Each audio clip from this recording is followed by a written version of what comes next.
ये लगेगी नहीं। इससे बचने के लिए ऐसे बनाना है कि यूट्यूब पर डाला तो सबको समझ में आए कि हाँ अनुलोम विलोम ऐसा ही करना है।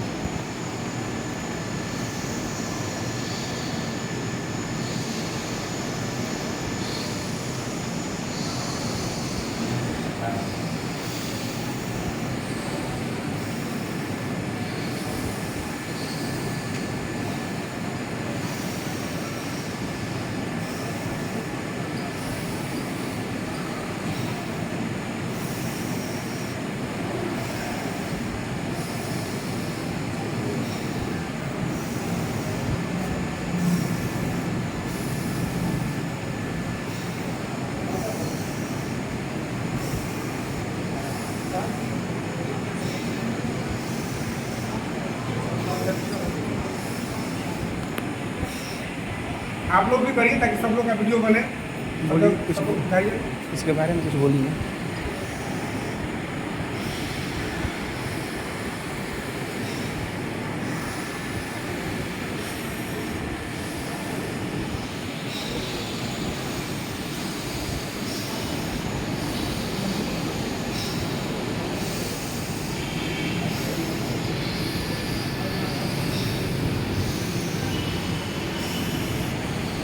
इस अनुलोम विलोम प्राणायाम को नियमित अगर 15 मिनट किया जाए तो आपके शरीर में स्थित 72 करोड़ 72 लाख 10,210 नाड़ियाँ जो है सब शुद्ध हो जाती हैं और आप लाखों बीमारियां जो आज भर कर गई हैं, जन जन तक जो बीमारियां पहुंच चुकी हैं, अगर जन जन तक इस योग को पहुंचा दिया जाए तो जन जन से बीमारियां निकल जाएगी। और अनुलोम विलोम करने से आपका हृदय रोग, बीपी का रोग, साइनस का रोग, श्वसन तंत्र के रोग, थायराइड के रोग, गले के रोग, नस के रोग, ये सब ठीक हो जाते हैं। इसलिए अनुलोम विलोम प्राणायाम सबको नियमित कम से कम 15 मिनट जरूर करना चाहिए। और योग से हमारे ऋषियों ने पहले निरोग होने के लिए योग नहीं बनाया। योग का वास्तविक फल क्या है? कैवल्य की प्राप्ति, मोक्ष की प्राप्ति। क्योंकि योग के अनुष्ठान करने से आपकी समस्त इंद्रियां आपके वश में हो जाती हैं, यानी आप अंतर्मुखी हो जाते हैं और बाह्य आडंबरों से धीरे धीरे अपने आप को बाहर निकाल लेते हैं। जिस तरह कछुआ कोई भी हमला होने पर अपने संपूर्ण अंगों को अपने में समेट लेता है, अपनी खाल में छुपा लेता है, उसी तरह योग का अनुष्ठान करने वाला व्यक्ति भी अंतर्मुखी हो जाता है, वह मुक्ता समाप्त हो जाती है और अपने स्वरूप में स्थित हो जाता है। जब हम अपने स्वरूप में स्थित हो जाएंगे, निज स्वरूप में स्थित हो जाएंगे, तो हमें निज स्वरूप की प्राप्ति हो जाएगी, यानी मोक्ष की प्राप्ति हो जाएगी। अपने निज धाम को प्राप्त कर लेंगे, अपने निज आत्मा के स्वामी को प्राप्त कर लेंगे। तो योग का वास्तविक फल क्या है? मोक्ष। और दैनिक जीवन में हम लोग नियमित अगर आसन प्राणायाम का अभ्यास करते हैं तो रोग मुक्त होते हैं, दीर्घायु होते हैं और गंदे विचार आने बंद हो जाते हैं। हमारे अंदर जो पाप करने की प्रवृत्ति है वो समाप्त हो जाती है योग करने से।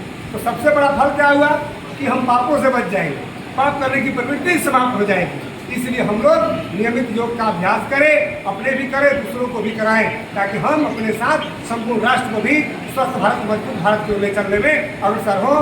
और इस अंतर्राष्ट्रीय योग दिवस पर हम आप सबों को ढेर सारी बधाइयाँ, शुभकामना देते हैं, आप भारतीय जनता पार्टी के तमाम कार्यकर्ताओं को, क्योंकि आप लोगों ने योग को अपने जीवन में उतारने के लिए प्रयास किया है। और इस योग को अंतर्राष्ट्रीय स्तर पर विश्व पटल पर लाने के लिए हम सब के आदरणीय श्री नरेंद्र मोदी जी यानी प्रधानमंत्री जी पूरे विश्व पटल पर इसको ला दिए। और स्वामी रामदेव जी महाराज ने पूरे विश्व में योग का प्रचार प्रसार किया। जो योग पूजा पाठ की पद्धति बन के रह गई थी, इसको जन जन तक पहुँचाकर सबको दीर्घायु, निरोग, स्वस्थ, पापों करने का काम किया। तो ऐसे हमारे देश के दो यशस्वी, एक मोदी जी और एक योगी स्वामी रामदेव जी महाराज, ये दोनों, इन दोनों को जितना भी धन्यवाद दिया जाए उतना कम है, जितनी शुभकामनाएं दी जाए उतना कम है, जितना अभिवादन किया जाए वो कम है। क्योंकि इन दो महापुरुषों के कर कमल से पूरे विश्व में योग को प्रसारित किया गया। आज के दिन पूरा विश्व योग करता है, इसलिए इस दिन को क्या कहा हम लोगों ने? अंतर्राष्ट्रीय योग दिवस। और भारत की संस्कृति, भारत की योग विद्या पूरे विश्व में फैल गई। तो इससे बड़ा गर्व की बात और हम लोग के लिए क्या होगा? तो हमारा देश का सेवक सचमुच ऐसा ही होना चाहिए कि जो राष्ट्रभक्त भी हो, अध्यात्म भक्त भी हो और साधु संत ऋषि महर्षियों के ज्ञान को हम लोग के अंदर उतारे, अपने भी उतारे, हम सबको अंदर भी उतारने का प्रयास करें।